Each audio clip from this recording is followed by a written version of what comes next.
અમદાવાદના જમાલપુરમાં દબાણ હટાવ કામગીરી કરવામાં આવી। કાંચ મસ્જિદ પાસે ગેરકાયદેસર બાંધકામ તોડી પડાયા। શાળાની જગ્યા પર આ બાંધકામ કરવામાં આવ્યું હતું। પોલીસના ચુસ્ત બંદોબસ્ત સાથે કાર્યવાહી કરવામાં આવી। વકફ બોર્ડની જગ્યા હોવાનો સ્થાનિકોએ દાવો કર્યો છે। કાંચની મસ્જિદની જગ્યા હોવાનો મસ્જિદના ટ્રસ્ટીનો દાવો છે।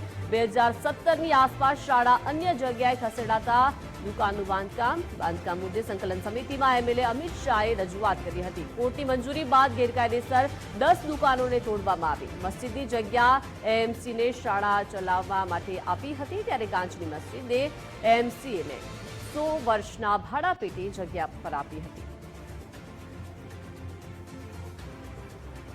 અમદાવાદના જમાલપુરમાં દબાણ હટાવવાની કામગીરી છે તે કરવામાં આવી છે। કાંચ મસ્જિદ પાસે આ ગેરકાયદેસર બાંધકામ જે હતું તેને તોડી પાડવામાં આવ્યું છે।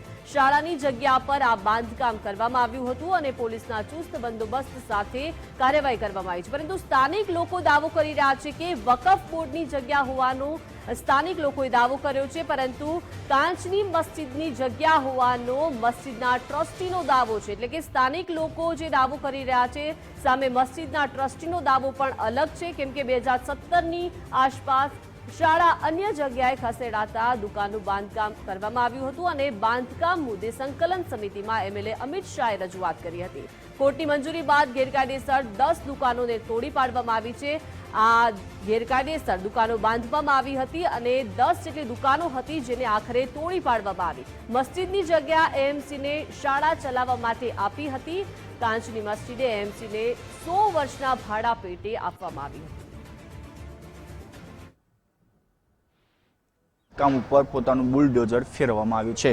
જમાલપુર ખાતે આવેલી કાચની મસ્જિદ ઉપર જે ગેરકાયદેસર બાંધકામ હતું, જે અંદાજે 10 જેટલી દુકાનો જે છે બાંધવામાં આવી હતી અને એ જમીનને લઈને જે છે એ બાંધકામ હતું। જો કે આ કોર્પોરેશનની જગ્યા હતી, પરંતુ કાચની મસ્જિદની બાજુમાં આવેલી જગ્યા કહી રહ્યા છે કે આ સ્કૂલની જગ્યા હતી, ત્યાં અલગ જે છે બાંધકામ કરવામાં આવ્યું, પરંતુ જમીનને લઈને હજુ પણ વિવાદ તો યથાવત છે। પરંતુ આ જે બાંધકામને લઈને કોર્ટમાં જે છે અરજી ફટકારવામાં આવી હતી અને અરજીની જે છે દુકાન જે માલિકો છે એ લોકોએ આ પહેલાંથી દુકાનનો જે સામાન હતો તે અને પતરાના શેડથી ઉતારી લેવામાં આવ્યા હતા, પરંતુ મહાનગરપાલિકા દ્વારા માત્ર જે આ બાંધકામ છે એ કોર્ટની મંજૂરી માટે જે છે તોડવામાં નહોતું આવ્યું, પરંતુ કોર્ટની મંજૂરી મળ્યા બાદ તરત જ જે કાયદેસર બાંધકામ છે તોડવાની જરૂરિયાત ઊભી થઈ છે। જો કે આ જે છે કાચની મસ્જિદ અને જે સ્થાનિકો છે કે આ વકફ બોર્ડની જગ્યા હોવાનો પણ દાવો કરવામાં આવી રહ્યો છે, પરંતુ મહાનગરપાલિકા દ્વારા શહેરની અંદર જે અલગ અલગ જગ્યાએ ગેરકાયદેસર બાંધકામ કરવામાં આવે છે, ખાસ કરીને જે શહેરી વિસ્તાર છે કે જે પ્રોપર જે સિટી વિસ્તારમાં છે તે બાંધકામ કરવામાં આવે છે, તમામ બાંધકામો છે તોડવામાં આવી રહ્યા છે।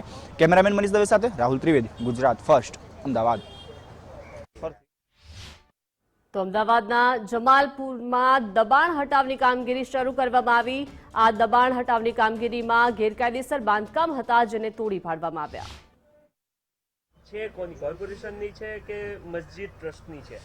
આ જગ્યા મસ્જિદ ટ્રસ્ટની છે અને મસ્જિદ ટ્રસ્ટે જે તે વખતે બિલ્ડિંગ ડેવલપ એટલે બિલ્ડિંગ મસ્જિદ ટ્રસ્ટ જ બનાવી હતી અને કોર્પોરેશનને ખાલી સ્કૂલ રન કરવા માટે આપી હતી।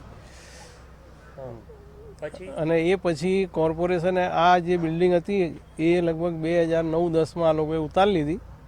એટલે પછી એમને વારંવાર રજૂઆત કરી હતી કે ભાઈ તમે આનો કબજો અમને સોંપી દો, કારણ કે અમારે મસ્જિદના નિભાવ માટે અમને પૈસાની સખત જરૂર હતી અને આ લોકોએ અમને કબજો આપ્યો નહીં। એટલે અમે જગ્યા તો અમારી હતી એટલે એ સમજીને અમે આ ડેવલપ કર્યું હતું 2017માં, એ રીતનું છે।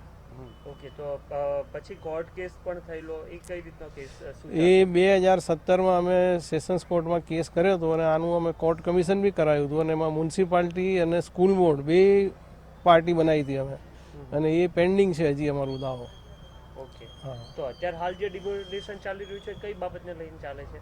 એ ખાલી આ લોકોએ એમ કીધું ભાઈ તમે આ ઇલીગલ કન્સ્ટ્રક્શન છે એટલે એ બાબતનું ચાલે છે ને અત્યારે આ લોકોએ અમને 261 અને 262ની નોટિસો આપી, તો એના સામે અમે હાઈકોર્ટ ગયા હતા, એટલે હાઈકોર્ટે અમને સ્ટે ના આપ્યો, એટલે પછી આ લોકો ડિમોલિશિંગ કર્યું।